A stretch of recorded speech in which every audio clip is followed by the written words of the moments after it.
Back to episode 2 of Weird Weapons of History. Today, we're going to talk about the Mysorean rocket and the puckle gun. Starting off with the puckle gun. If you think the British are weird, I'm going to give you another reason today. The puckle gun was essentially a giant revolver. At the time of its first prototype in 1717, it was considered a machine gun because of its rate of fire. At the time, most musketeers could only fire 2 to 5 rounds per minute, as where this prototype puckle gun was able to shoot 9 rounds per minute.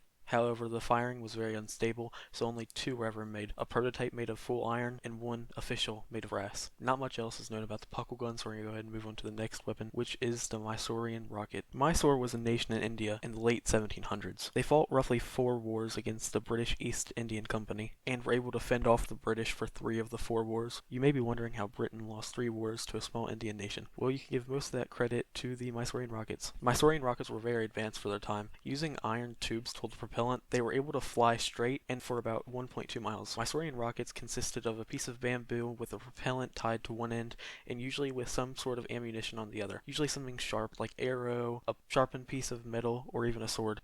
Like some rockets that are just launched in the general direction of the enemy, Mysorean rockets were very calculated. Mysorean rocketeers were trained to calculate where the rockets were going to land at an angle calculated on the cylinder's diameter and the distance of the target. In addition, the Mysoreans also made wheeled rocket launchers, which could launch up to 10 rockets at once, this being the earliest known form of an MLRS system. Operationally, the Mysorean rockets were used extensively in the Third and Fourth Anglo-Mysorean Wars. I think that's all I have for today. Thank you for anyone who's watching, and please remember to like and subscribe.